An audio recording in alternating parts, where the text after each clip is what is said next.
Hi guys, welcome to Anushala by Anushri.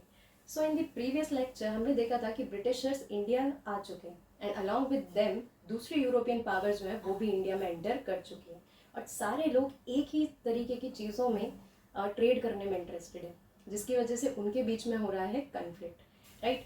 But conflict सिर्फ European powers के बीच में नहीं हो रहा था। Conflict European powers mainly Britishers and French people के साथ साथ लोकल रूलर्स और ट्रेडर्स के साथ भी था, right. So in this chapter we are going to see that how Britishers or we can say East India Company established their rule in Bengal, right. So the first factory of Britishers or East India Company was made in 1651 on the banks of river Hooghly, right. अब यहाँ से क्या हो रहा है, factory बनानी शुरू कर दे रहे हैं लोग, राइट। यहाँ पर एक और वर्ड आएगा पूरे लेक्चर में, फोर्टिफिकेशन, राइट। और फोर्टिफिकेशन का मतलब होता है कि जो भी फैक्ट्री है या जो भी ट्रेडिंग सेटलमेंट ब्रिटिशर्स अपना बना रहे हैं उसके चारों तरफ ऊंची वॉल्स को क्रिएट कर देना, राइट, या फिर फोर्ट्स को क्रिएट कर देना। इसके दो रीजंस हैं। फर्स्ट ऑफ ऑल दूसरी यूरोपियन पावर से अटैक को प्रिवेंट करना, as well as local trader से भी अटैक्स को प्रिवेंट करने के लिए फोर्टिफिकेशन किया गया, राइट। सो फर्स्ट फैक्ट्री बन जाती है 1651 में on the banks of river Hooghly, right. Now what happens कि औरंगजेब से कंपनी एक फरमान लेती है, औरंगजेब से कंपनी एक फरमान लेती है। These were the last years of Aurangzeb, right.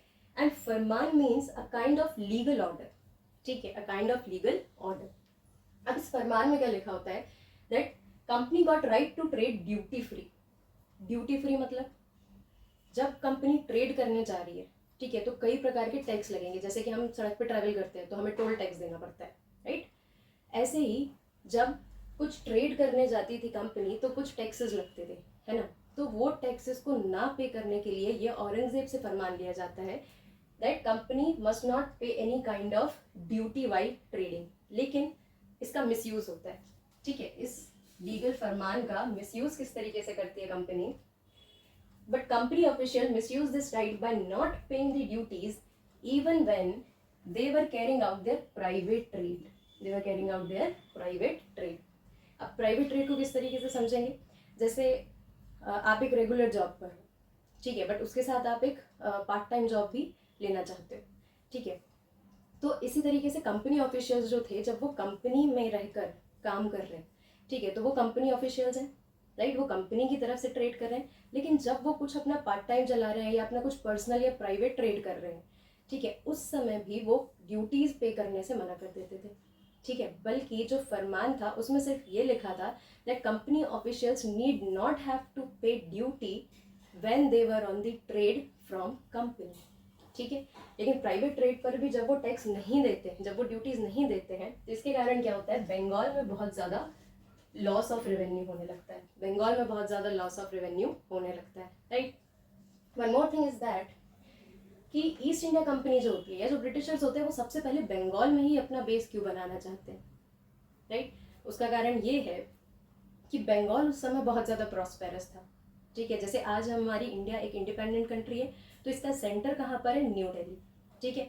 जो भी रूलिंग गवर्नमेंट आती है वो कहाँ पर अपना बेस बना रही है, न्यू दिल्ली में, राइट। ऐसी ही कंडीशन किसकी थी, बंगाल की।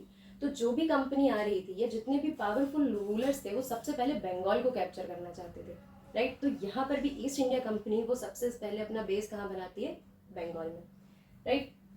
अब यहाँ पर क्या हो रहा है, ये सारी चीज़ें हो रही है बंगाल में, ठीक है। मतलब जो लॉस ऑफ रेवेन्यू हो रहा है ये भी किसको हो रहा है, बंगाल को हो रहा है, राइट। रेवेन्यू इंक्लूड्स जैसे कि आपके टैक्सेस हैं, ठीक है, जो फीस होती है या जो पेनल्टी होती है ना, या जो ट्रिब्यूट दिया जाता है जो रूलर्स को, ठीक है, वो सारा कुछ मिलाकर होता है रेवेन्यू, राइट। अब यहाँ पर लॉस ऑफ रेवेन्यू हो रहा है बंगाल को, तो प्रॉब्लम किसको होनी चाहिए, नवाब को। प्रॉब्लम किसको होनी चाहिए, नवाब, है ना। औरंगजेब की डेथ के बाद जो मुगल सक्सेसर्स आते हैं वो उतने ज़्यादा पावरफुल नहीं होते, और उतने ज़्यादा पावरफुल नहीं होने के कारण ये जो नवाब्स होते हैं, है ना, ये जो नवाब्स होते हैं अलग अलग टेरिटरीज के, ये ऑटोनॉमी लेने की कोशिश करते हैं, राइट। ये कोशिश करते हैं कि ज़्यादा से ज़्यादा अथॉरिटी इनके हाथ में आ जाए, ठीक है, और मुगल पावर जो है वो कम होती चली जाए इनके अपने अपने रीजन्स में, ठीक है।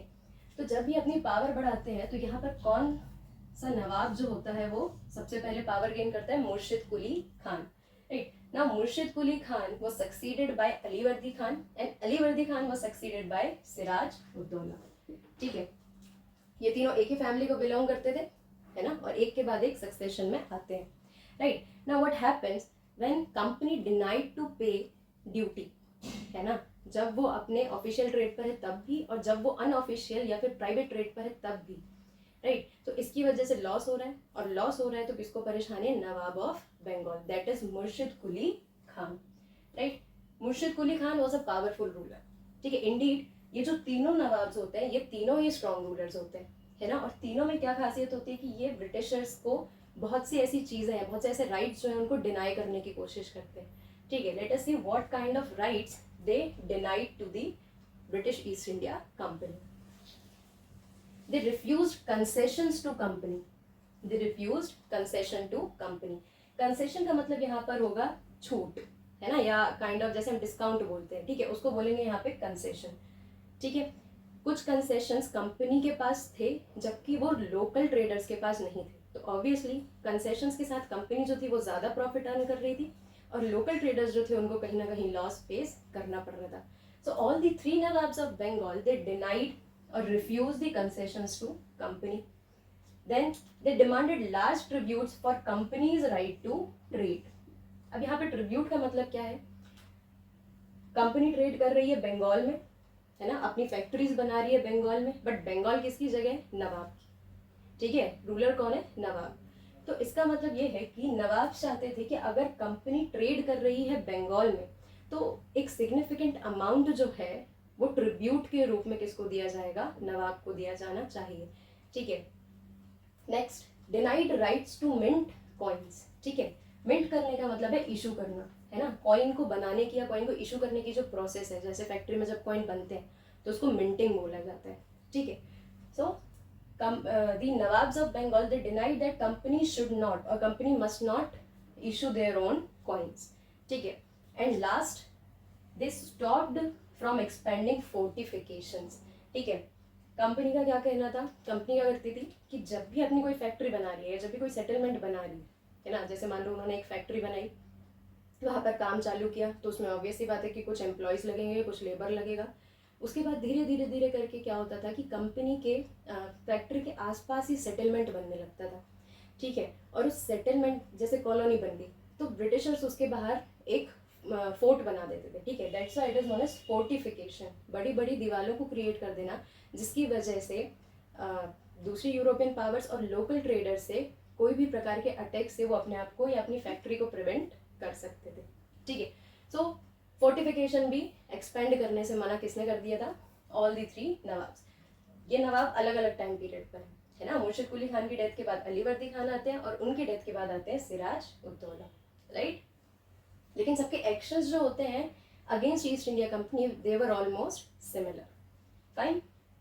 नाउ व्हाट हैपेंस, अब कंपनी को इतनी सारी चीज़ों के लिए मना किया जा रहा है, ठीक है, और सारी ही चीज़ें किससे रिलेटेड है? कंपनी के ट्रेड से रिलेटेड है, राइट। अब कंपनी के ट्रेड से रिलेटेड उनको इतनी सारी चीज़ों के लिए मना किया जा रहा था, डिनायल मिल रहा था, तो इसकी वजह से क्या होता है? कंपनी के ट्रेड में बहुत ज़्यादा फर्क आता है, राइट। अब ट्रेड में फर्क आ रहा है तो कंपनी क्या करेगी?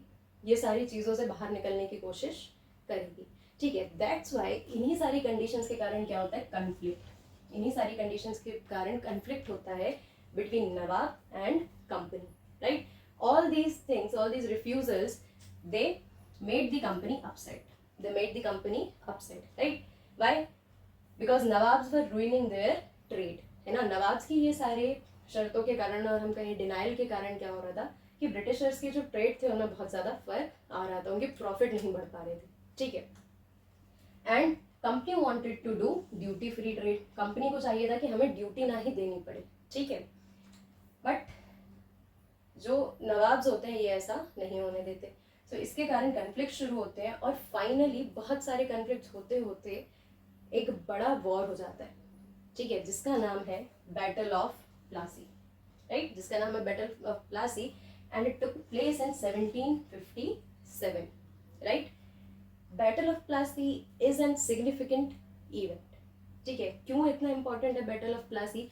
क्योंकि जब ब्रिटिशर्स जो होते हैं या ईस्ट इंडिया कंपनी जो होती है, जब वो बैटल ऑफ प्लासी को जीत लेती है, ठीक है, तो ये उनकी इंडिया में पहली जीत होती है, ठीक है। और पहली जीत किसके अगेंस्ट? इंडिया के ही रूलर्स के अगेंस्ट, है ना।